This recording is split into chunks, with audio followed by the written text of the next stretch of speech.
Hello everyone, আশা করি তোমরা সবাই ভালো আছো। আমিও ভালো আছি। নতুন একটা ব্লগে তোমাদের সবাইকে স্বাগত জানাচ্ছি। আজকে হচ্ছে রবিবার আর এখন সকাল 6:30 বাজে। তো এখন ঘুম থেকে উঠে ব্রাশ ট্রাশ করে চান টান করে এই যে বেরিয়ে যাচ্ছি স্কুলে। তো দেখতে পাচ্ছ কত তাড়াতাড়ি আমাকে করতে হয়। সকাল 6:30 মানে আমি ঘুম থেকে উঠেছি 5টা বেজে গেছিলো।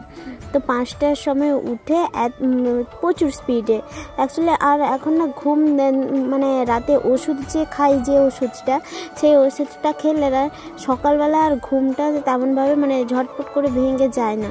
অ্যালার্ম দিলেও এত মানে তাড়াতাড়ি ভেঙে যায় না। তো যাই হোক, এখন স্কুলে বেরোচ্ছি আর পুরো আমি বলতে গেলে রেডি হয়ে গেছি। তারপর একটুখানি চা খাবো, চা খাওয়ার পর বেরিয়ে যাব। তো এখন যেহেতু সকালবেলা টিউশন, সকালবেলা আমার প্রত্যেক দিন টিউশন সকালেই থাকে, কিন্তু মানে এখন গরমের দিন তো ওই জন্য মাস্টারমশাই বলেন যে শীতের দিনে না হয় তুমি দেরি করে এলে। আমরাও বুঝলাম শীতের দিনে দেরি করে আসবে, মানে একটু উঠতে দেরি হয়ে যায়। আর এখন তো গরমের দিন, তোমার এখন কেন দেরি হয়? 7:10 দিকে 10 কি 15 হবে এরকম পৌঁছে যাই, তাও মাস্টারমশাই বলে। তো বলবে না কেন, ওনারা যখন পয়সা দিচ্ছে তো শুনতে তো হবে দেরি করে গেলে। তো এখন ক্যামেরাম্যান হচ্ছে আমার মাকে বললাম, মা একটু ভিডিও করে দাও তো মা বলছে আচ্ছা দাঁড়া আমি করে দিচ্ছি। আর মাকে যেতে বলছিলাম মানে আমার সঙ্গে বাজারে বিস্কুট এনে দিবে। তো এখানটায় বেরিয়ে মানে দাঁড়িয়েছিলাম। মা বললো আমি যাব না, তুই যা। তো একটা গার্জেন, তো ওর বাচ্চা আমাদের স্কুলেই পড়ে, তো জিজ্ঞেস করছিল মানে অনেক দিন থেকে যায়নি মেয়েটা। তো সেই জন্য আমি বললাম যে কেন যায়নি গো? না ওর বন্ধুর বাড়ি গেছিলো, ওর মামার শ্বশুর বাড়ি, তো সেই জন্য দিয়ে আর ও নতুন ভর্তি হয়েছে। সেই জন্য আমি বললাম আচ্ছা তাহলে সাপ্তাহিক পরীক্ষা শনিবার দিন আছে, যদি আজকে যায় তাহলে ওকে পয়সা দিয়ে দিতে বলবে আর সাপ্তাহিক খাতাটা নিয়ে নিতে বলবে, ওটাতে পরীক্ষা দিবে। তো মেয়েটা হচ্ছে প্রিয়াঙ্কা, মানে আমার কাছে যে টিউশন পড়ে, তার জন্য এত ভালোভাবে বললাম, না হলে বলতাম না। যদি জিজ্ঞেস না করতো তাহলে তো বলতামই না। তো এখন দেখো কুয়াশা পুরো আকাশটা ঢেকে রেখেছে, মানে মেঘলা লাগছে। তো এখন টিউশন পড়িয়ে ওরা চান করতে গেছে আর আমি বাইরে বসছিলাম, ভেতরে একদম ইচ্ছে করছিল না বসতে। আর আজকে আমি শুধু আসিনি, আরেকজন ম্যাডাম এসছেন, তো উনিও মানে ওদের পড়িয়েছিল। তারপর খেতে চলে এসেছিলাম, বাঁধাকপির চচ্চড়ি ছিল আর মাছ কুমড়ো দিয়ে টক হয়েছিল। তো খাওয়া দাওয়া কমপ্লিট করে এখন এই যে আমার বের করতে হবে, মানে আমার যে এটা হজমের ট্যাবলেট বলতে গেলে, তো জলজিরা না হয় জোয়ানি প্যাকেট আর না হয় তোমার হজমলা প্যাকেট, এই রকম মানে যাতে হজম করার কিছু থাকে, না হলে আমার অবস্থা খারাপ হয়ে যায় খাওয়ার পর। এত অ্যাসিড হয়, গলায় আটকেই থাকে। তো এখন একটুখানি জল খেয়ে ওই জলজিরাটা খাবো, না হলে আমার ভীষণই অসুবিধা হয়। না হলে আমাকে সকালবেলা অ্যাসিডের ট্যাবলেট খেয়ে আসতে হয়, মানে ভীষণ অ্যাসিড হয় প্রচুর পরিমাণে। তো এই ব্যাপারে আমি ঘর থেকে অনেক বকানি শুনি যে তুই বেশি করে জল খাবি, বেশি করে জল খেলেও তাতে ঠিকঠাক হয় না। তো বাড়ি চলে এসেছিলাম আর বিকাল এখন 3:45 মতন হয়ে গেছিলো।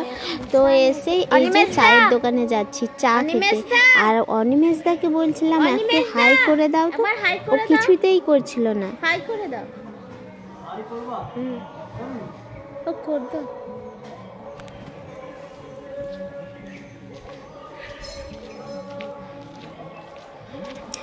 আর এই যে দেখো দোকানপাট খোলা হয়নি, কিন্তু এই চায়ের দোকানটা খোলা হয় তাড়াতাড়ি, যেহেতু ব্যাংকে চা নিয়ে যায় কাকু, সেই জন্য চায়ের দোকানটা খোলা হয়।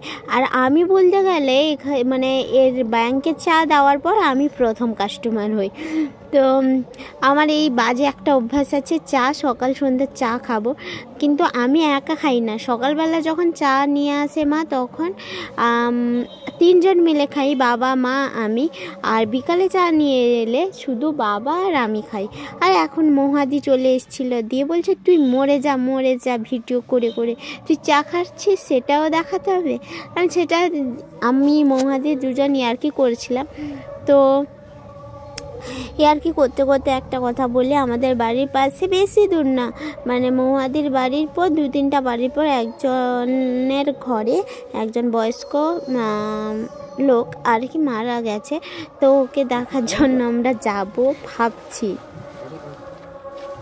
তারপর ভাবলাম চলো মেশিনটাকে আজকে ধুয়ে দে একটুখানি। আর এই যে খোকন এসছে, মেশিনটা মুছবা, বুঝলো? মেশিনটাকে একটু জল দিয়ে মুছবো, ঠিক আছে?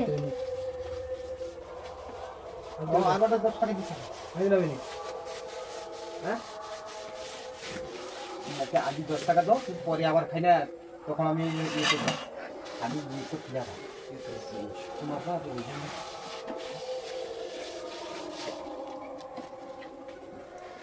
ভিডিও চলছে নি, বন্ধ করবো, কষ্ট করা ভিডিও। ব্লগটা দেখো নি, হও নাই দেখো, যেদিন বড় করে ইউটিউবার হবে তখন বুঝতো। হ্যাঁ বুঝলা, দেখো আনি কত কে এই যে হও দেখা যাক কত দূর কি হয়। ওই যে ভয়েস কি কম কই দিই, মানে বক বক করে দিলে রেকর্ডিং হয়ে গেল। আস্তে আস্তে ঠিক করে দাও ধর ডাবুচ থাপিয়ালা মানে না, এটা যে বাকিছে মানে গতর নাই খুয়াই নিয়ে কে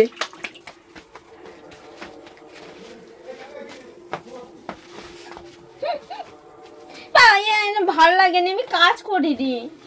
তো মেশিন যখন মুছছিলাম না, অনেক দিন মানে 2-3 দিন খানিক হয়ে গেল, 2-3 দিন কি বেশি, যে দিদির বাড়ি গিয়েছিলাম তো ওটা খুলে রেখে দিয়ে গেছিলাম। তারপর এসে এই যে ভাবলাম একটু মুছে দিই, যেহেতু রাস্তার পাশে থাকে আর ধুলো প্রত্যেক দিন ধুলো জমে যায়, তো সেই জন্য একটু জল কাপড় দিয়ে মুছে দিয়েছিলাম।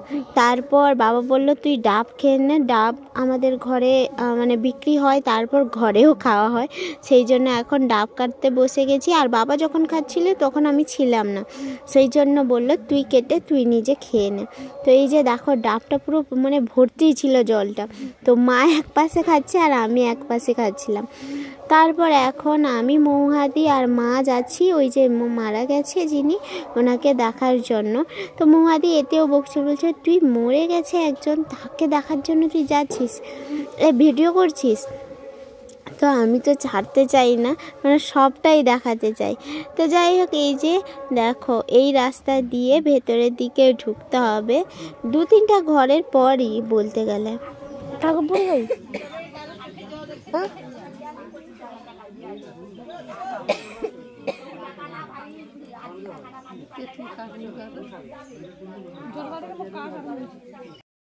তার অসুখ বেশি চালিয়েছে, তখন তার তো ইটেলি বাড়ি, আমি একরালি চলে বেড়াই, সে ওইটি জীবন ডাক্তারকে দেখাচ্ছি।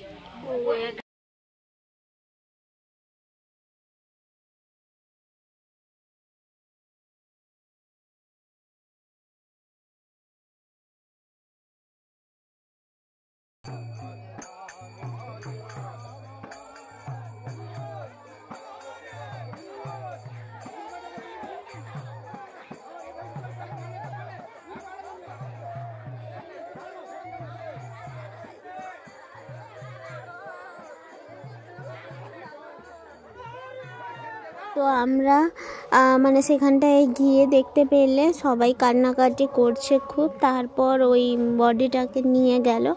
তো এখন এসছি, এই যে শাড়িটা পরে গেছিলাম স্কুলে, এটাকে এখন ধুয়ে আমি রেখে মানে ভাঁজ করে রেখে দিব। আর যেহেতু 2-3 দিন পরবো, তারপর এটাকে ধুয়ে রাখবো। মা যেহেতু একবারই পরেছিল দিদির বাড়িতে গিয়ে, তো সেই জন্য এই কাপড়গুলোকে এখন ভাঁজ করে রেখে দিচ্ছি, কালকে আবার পরবো। আর বাবা যে গেছিলো ওই দাহ করতে, ওদের বাড়ি থেকে মিষ্টির প্যাকেট দিয়েছিল। তো মিষ্টির প্যাকেটে ছিল এই যে লুচি আর মিহিদানা আর ছিল একটা কালো জাম।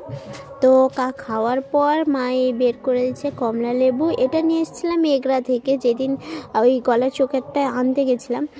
আর এখানটায় রাঙা আলু ছিল আর ছিল খেজুরি। তো খাওয়ার পর এখন চলে এসেছি পার্লারে। তো ওই যে মানে যিনি আইব্রো করছেন কাকিমাটা, তো বলছিল তুমি কি মেলা দেখতে যাবে না? আমাদের বাড়ির পাশে মেলা বসছে অন্য একটা গ্রামে, পুরো কিন্তু বাড়ির পাশে। তো বলছে তুমি কি মেলা দেখতে যাবে না? হ্যাঁ যাবো, দেখি কি হয়। আজকে কি আছে বলো তো? বললো আজকে যাত্রা আছে। তো সেই জন্য আর বললাম না থাক তাহলে আজকে যাব না। তো এই যে রাতের বেলা খাওয়ার ছিল, মানে এটা আমি যখন দুপুরবেলা আসি না খাইনি, তো ওই খাবারটা রাতের বেলা ছিল। বাবা খেতে চলে গেছিলো, লোকের ঘরে একটা নেমন্তন্ন ছিল, তো মা আর আমি খাবো। এটাকে একটু গরম করে নিচ্ছি। আশা করি আজকের ব্লগটা তোমাদের সবার খুব ভালো লেগেছে। প্লিজ লাইক কমেন্ট শেয়ার একদম করতে ভুলবে না। আর প্লিজ রিকোয়েস্ট থাকলো সাবস্ক্রাইব করে দিও আমার চ্যানেলটা।